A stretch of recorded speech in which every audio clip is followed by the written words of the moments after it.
Hello guys, welcome back to YouTube channel electrical stuff for you. दोस्तों, गर्मियां आ चुकी हैं और आप सोच रहे हो नया एसी लगवाने के बारे में। बट दोस्तों, आपको पता नहीं लग रहा है कि कितने टन का एसी लगाएं, कौन सा एसी लगाएं हम अपने घर के लिए। तो दोस्तों, घबराइए मत। आज के इस वीडियो में हम इसी के बारे में डिटेल में बात करेंगे कि आपको अपने रूम के लिए कितने टन का एसी लगाना है। इसी के बारे में हम डिटेल में डिस्कस करेंगे। तो चलिए दोस्तों, वीडियो को शुरू करते हैं। तो दोस्तों, सबसे पहले बात आती है कि हमें एयर कंडीशनर अगर लगवाना हो तो उसे कितने साइज का लगवाना है, इसकी इंपॉर्टेंस क्या है। क्योंकि दोस्तों, जैसे कि पंखा है या बल्ब है, हम कभी भी सोचते नहीं कि हमें कितने इंच का पंखा लगाना है या कितने वाट का बल्ब लगाना है। हम सिंपल दुकान पे जाते हैं, एक बल्ब खरीदते हैं और अपने घर पर लगा लेते हैं। बट जब बात आती है एयर कंडीशनर की, तो हमें उसकी साइजिंग, मतलब कितने साइज का हमें एयर कंडीशनर अपने रूम में लगाना है, वो हम क्यों सोचते हैं, उसकी हमें साइजिंग क्यों करनी पड़ती है। पहले तो इसकी क्या इंपॉर्टेंस है। तो दोस्तों, इसकी बहुत ज़्यादा इंपॉर्टेंस है। अगर आप इसके बारे में डिस्कस नहीं करोगे, आपको नॉलेज नहीं होगी कि आपको एसी कौन से साइज का लगाना है और उसे कैसे लगाया जाता है, तो इस प्रकार की गलतियां, जैसे आप इस पिक्चर में देख सकते हो, लोग अक्सर करते हैं। अब लोग क्या करते हैं कि जैसे आप देख सकते हो, यहां पर इंडोर यूनिट भी रूम के अंदर ही लगा लिया है और आउटडोर यूनिट भी रूम के अंदर ही लगा लिया है। तो अब आप ही बताइए कि इस केस में ये एसी रूम को ठंडा करेगा या फिर गर्म करेगा, क्योंकि ये बहुत ही बड़ा ब्लंडर है और ये due to lack of knowledge है। तो ये हमें साइजिंग करना और एसी के बारे में फुल जानकारी होना बहुत जरूरी है। अब दोस्तों, दो केस हो सकते हैं। देखो, मान लीजिए कि आपने क्या किया कि आपका जो रूम है वो बहुत बड़ा है और उसके लिए जो आपने एसी लगाया वो बहुत छोटा लगा लिया। ठीक है। अब दोस्तों, क्योंकि जो आपका एसी है वो बहुत छोटा है और आपका जो रूम है वो बहुत बड़ा है, तो ऐसे में आपके एसी को बहुत ज्यादा स्ट्रगल करना पड़ेगा अपने रूम को ठंडा करने के लिए। क्योंकि दोस्तों, एसी आपका बहुत छोटा है, ये पूरे रूम को ठंडा नहीं कर पाएगा। तो ये दिन रात चलता रहेगा, इसका कंप्रेशर कभी भी ऑफ नहीं होगा। अगर इन्वर्टर एसी है तो आपका कंप्रेशर कभी भी स्लो पोजीशन में नहीं आएगा, जिससे होगा क्या कि आपका एसी कभी भी कूलिंग नहीं कर पाएगा पूरे कमरे को, और आप परेशान हो जाओगे कि आपका एसी चल तो रहा है बट कूलिंग नहीं कर रहा। तो दिक्कत कहां पर है। तो इससे होगा क्या, क्योंकि आपका एसी लंबे टाइम तक चलता रहेगा, जिससे आपका एनर्जी बिल बहुत ज्यादा आ जाएगा और आपको कूलिंग का एहसास भी नहीं होगा। और क्योंकि आपका एसी दिन रात चल रहा है, जिससे इसके डैमेज होने के कारण बहुत ज्यादा बढ़ जाते हैं और इसका लाइफ स्पैन भी कम हो जाएगा। ठीक है।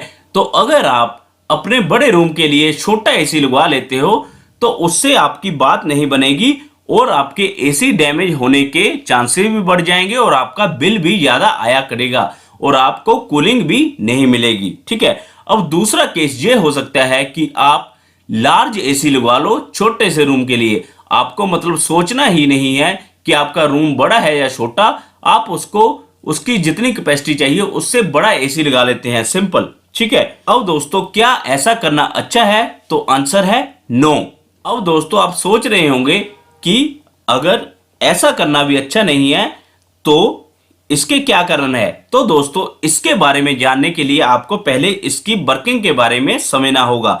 दोस्तों, एसी दो काम करता है। एक तो कमरे को ठंडा करता है, ठीक है, और दूसरा कमरे में जो नमी होती है उसको डीह्यूमिडिफाई करता है।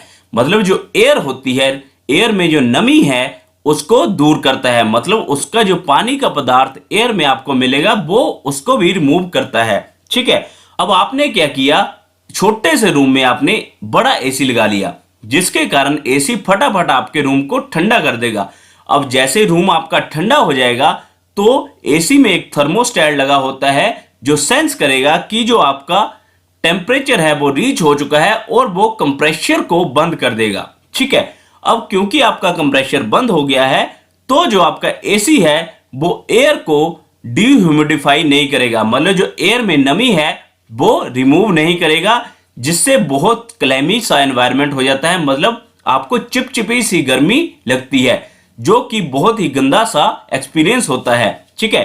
तो अब इस केस में आपका एसी ठंडा तो जल्दी कर दे रहा है बट जो कमरे की नमी है उसे दूर नहीं कर पा रहा है। तो ये सिंपल मतलब एक कूलर का काम कर रहा है, ना कि एसी का। ये दोस्तों विंडो एसी की वर्किंग है। इस प्रकार से ये ब्लोअर इधर को ठंडी हवा देता है और बाहर की साइड को गर्म हवा निकालता है। सेम दोस्तों ये स्प्लिट एसी की वर्किंग है। इसमें बस ये फर्क होता है कि इंडोर यूनिट अलग होता है और आउटडोर यूनिट अलग होता है। तो दोस्तों इसलिए अगर आप अपने कमरे में बड़ा एसी भी लगा लेते हो तो उससे भी आपकी समस्या का समाधान नहीं होगा, क्योंकि वो फटाफट आपके रूम को ठंडा कर देगा बट एयर को डिह्यूमिडिफाई नहीं करेगा। मतलब एयर में से जो नमी है, जो पानी के तत्व होते हैं, उसे दूर नहीं कर पाएगा, जिससे आपका पर्पस सोल्व नहीं होगा और आपको एसी का आनंद नहीं ले पाओगे। ठीक है, तो आपको ये कैलकुलेशन करना बहुत जरूरी है कि आपको कौन से साइज का एसी लगाना है। ठीक है, जिससे आप उसकी कूलिंग को एंजॉय भी कर पाओ और आपको बिल भी ज्यादा ना आए और एसी की भी लाइफ बड़ी रहे। ठीक है, तो बात आती है कि अब आपको एसी की साइजिंग कैसे करनी है, उसके बारे में बात करते हैं। तो दोस्तों उसको निकालने के लिए सबसे पहले आपको कैलकुलेट करना होगा रूम का वॉल्यूम। ठीक है, तो दोस्तों रूम का वॉल्यूम निकाला जाता है length into breadth into height से। ठीक है, और आपको ये ध्यान रखना है कि जो भी मेजरमेंट आपको करनी है वो फीट में करनी है। ठीक है, तभी आप वॉल्यूम क्यूबिक फीट में निकाल पाओगे। अब दोस्तों बात आती है कि आप कैसे निकालोगे कि आपके रूम की लेंथ कितनी है और ब्रेड्थ कितनी है और हाइट कितनी है। तो उसके लिए दोस्तों आप ये एग्जांपल देख सकते हो। ये मैंने एक रूम माना है जो कि एक रेक्टेंगल की शेप का है। अब दोस्तों आपको करना क्या है कि जैसे आपका रूम मान लीजिए इस प्रकार का है, तो आपको पहले उसकी लंबाई नापनी है। तो आपको यहां से फीता रखना है और दूसरी साइड तक नापना है, तो ये आपके पास लेंथ आ जाएगी। और ऐसे ही कमरे की चौड़ाई नापनी है, तो यहां से आपकी इसकी ब्रेड्थ भी आ जाएगी। अब दोस्तों अगर आपको हाइट नापनी है तो आप सिंपल क्या करोगे, जो आपका फ्लोर है वहां पर फीता रखोगे और लेंटर तक उसे नापोगे, तो वहां से आपको हाइट भी मिल जाएगी। ठीक है दोस्तों, अब दोस्तों हम मान लेते हैं कि जो हमारी लेंथ है वो 10 फुट आती है। ठीक है, मतलब ये वाली जो लेंथ आई ये हमारे पास 10 फीट आई, और ऐसे ही जो ब्रेड्थ है ये भी हमारे पास 10 फीट आती है। ठीक है दोस्तों मैं आसानी के लिए यहां पर सिंपल सी वैल्यूज ले रहा हूं ताकि आपको समझने में बिल्कुल आसान रहे। ठीक है, और जो दोस्तों नॉर्मल हाइट इंडिया में होती है वो 10 से 11 फुट होती है, तो हम हाइट भी यहां पर 10 फीट ही मानकर चलेंगे। ठीक है दोस्तों, अब हमारे पास तीनों वैल्यूज आ गई, लेंथ भी आ गई, ब्रेड्थ भी आ गई और हाइट भी आ गई। ठीक है, अब हमें क्या करना है, इस फॉर्मूले में इन तीनों वैल्यूज को डालना है। तो जब हम इस फॉर्मूले में तीनों वैल्यूज को डालेंगे तो हमारे पास वॉल्यूम आ जाएगा 1000 क्यूबिक फीट। हमने किया गया इन तीनों को आपस में गुना कर दिया। ठीक है, तो जो हमारे पास वॉल्यूम आ गया वो 1000 क्यूबिक फीट आ जाता है। ठीक है दोस्तों, अब दोस्तों बात आती है कि हमने वॉल्यूम भी निकाल लिया। अब ये कैसे पता लगेगा कि हमें एयर कंडीशनर कितने टन का लगाना है। तो दोस्तों एयर कंडीशनर का साइज निकालने के लिए आपको क्या करना है, सीधे वॉल्यूम को डिवाइड कर देना है 1000 से। मतलब जो आपने रूम का वॉल्यूम निकाला, जैसे यहाँ पर 1000 आया तो उसे डिवाइड कर देना है 1000 से। ऐसे ही अगर आपका वॉल्यूम आता 2000 तो वहां पर आप इसे 2000 को डिवाइड कर देते 1000 से। ठीक है, तो जब आप इसे डिवाइड करोगे तो ये हमारे पास आ जाएगा 1, मतलब 1000 से 1 कट जाएगा तो यहां पर 1 आ जाएगा। तो इसका मतलब ये हुआ कि जो हमें एयर कंडीशनर लगाना है रूम में वो 1 टन का लगाना है, जिसका जो वॉल्यूम है वो 1000 क्यूबिक फीट है। ठीक है दोस्तों, अब दोस्तों यहां पर हमारे पास निकल चुका है कि 1000 क्यूबिक फीट के लिए हमें 1 टन का एसी लगाना है। बट दोस्तों इसके अलावा कुछ फैक्टर्स हैं जो हमें ध्यान में रखने होते हैं। सबसे पहले हमारे पास आता है कि हमें देखना है कि यहां पर हम रहते हैं, मतलब जो हमारा शहर है क्या वो हॉट सिटी है, मतलब जो वहां का जो क्लाइमेट है वो हॉट रहता है। अगर दोस्तों वो काफी हॉट रहता है तो हमें क्या करना है, इस 1 टन में जो कि हमने फाइंड आउट किया उसमें 0.10 टन और ऐड कर लेना है। ठीक है, ये सारा डिपेंड करता है कि जो हमारी सिटी है वो हॉट है या फिर कोल्ड है। ठीक है दोस्तों, मतलब जैसे कि अगर आप भोपाल जैसी सिटी में रहते हो तो वो काफी हॉट रहती है, तो वहां पर आपको 0.10 ऐड कर ही लेना है। वहीं पर अगर आप पहाड़ों में रहते हो जहां पर गर्मियों में इतनी ज्यादा गर्मी भी नहीं होती, तो वहां पर आपको 0.10 ऐड नहीं करना है। ठीक है दोस्तों, अब दूसरे नंबर पर आता है कि हमें देखना है कि जो हमारी सीलिंग है उसको सनलाइट का डायरेक्ट एक्सपोजर है या नहीं। ठीक है, अब दोस्तों बात आएगी कि सीलिंग मतलब लेंटर है उसका कैसे पता लगेगा, क्योंकि मैक्सिमम लोग ये सोचते हैं कि जो लेंटर है उस पर तो सनलाइट पड़ेगी ही, मतलब सूरज की रोशनी पड़ेगी। बट दोस्तों ऐसा नहीं है कि मान लीजिए कि आपके पास जो घर है वो डबल स्टोरी है, ठीक है, मतलब 2 मंजिला घर है और आपने उसके ग्राउंड फ्लोर में एसी लगाना है, तो जो ग्राउंड फ्लोर है उसके लेंटर पर कभी भी सनलाइट नहीं पड़ेगी। ठीक है, तो ये आपको ध्यान में रखना है। अब अगर आपका 1 मंजिल का घर है उसके लेंटर पर सनलाइट हमेशा पड़ेगी, तो उस केस में आपको क्या करना है कि 0.20 टन और इस वैल्यूज में ऐड कर लेने हैं। ठीक है, अब दोस्तों जो तीसरा फैक्टर है जो हमें ध्यान में रखना होता है वो है कि हमें देखना है कि जो हमारा रूम है उसके जो वॉल्स हैं, मतलब उसकी जो दीवारें हैं उस पर डायरेक्ट सनलाइट तो नहीं पड़ती। अब दोस्तों यहां पर लिखा है कि साउथ वेस्ट या साउथ वेस्ट डायरेक्शन से सनलाइट पड़े तो आपको 0.10 टन ऐड करना है। आपको सिंपल देखना है कि आपकी जो रूम की दीवारें हैं जिसमें आपको एसी लगाना है वहां पर अगर डायरेक्ट सनलाइट पड़ रही है तो आपको 0.10 टन और ऐड कर लेना है।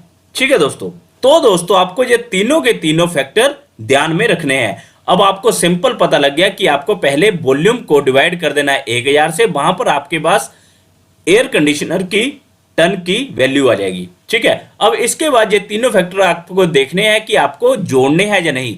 मतलब अगर आपका घर हॉट क्लाइमेट में नहीं है तो आपको इसे कैंसिल कर सकते हो। ऐसे ही अगर आपके लेंटर पर डायरेक्ट सनलाइट नहीं पड़ती तो आप इस 0.20 को भी कैंसिल कर सकते हो, और इसी प्रकार से 0.10 को भी आपको रखना है या नहीं, ये आपके घर की लोकेशन पर डिपेंड करता है। ठीक है दोस्तों, तो दोस्तों अब हम जब इसे कैलकुलेट करेंगे तो ये हमारे पास आएगा 1.40 टन। ठीक है, तो इसका मतलब इस रूम के लिए हमें क्या करना है, 1.5 टन का एसी लगाना है जिसमें हमें डायरेक्ट सनलाइट लेंटर पे भी पड़ रही है और दीवारों पे पड़ रही है और हमारा क्लाइमेट भी हॉट रहता है। ठीक है दोस्तों, तो दोस्तों इस प्रकार से आपको निकालना होता है कि आपको अपने रूम के लिए कितने साइज का एसी लगाना है। ठीक है दोस्तों, तो दोस्तों जो इंडिया में नॉर्मल हाइट है घरों की वो 10 फुट रखी जाती है, तो हम हाइट को 10 फुट मानेंगे। तो अब हमें सिर्फ रूम का एरिया निकालना है। ठीक है, अगर हमें वॉल्यूम निकालना हो तो यहाँ पर एरिया निकला है तो सीधे इसे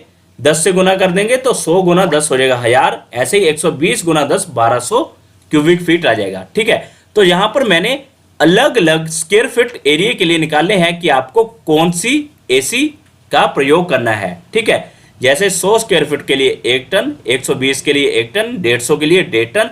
अब दोस्तों ध्यान दें कि इस वाले एसी टनेज में मैंने इन वाले फैक्टर्स को कंसीडर नहीं किया है। ठीक है, क्योंकि ये प्लेस टू प्लेस वेरी करते हैं। ठीक है दोस्तों अगर आपको इसके बारे में पढ़ना भी हो तो उसका लिंक मैं डिस्क्रिप्शन बॉक्स में दे दूंगा और पिन कमेंट में भी दे दूंगा। दोस्तों आई होप आपको ये वीडियो यूजफुल लगी होगी और आपको काफी कुछ सीखने को मिला होगा। दोस्तों वीडियो अच्छी लगी हो तो लाइक और शेयर जरूर करें और ऐसे ही और वीडियो के लिए चैनल को सब्सक्राइब जरूर कर लें। Thank you guys.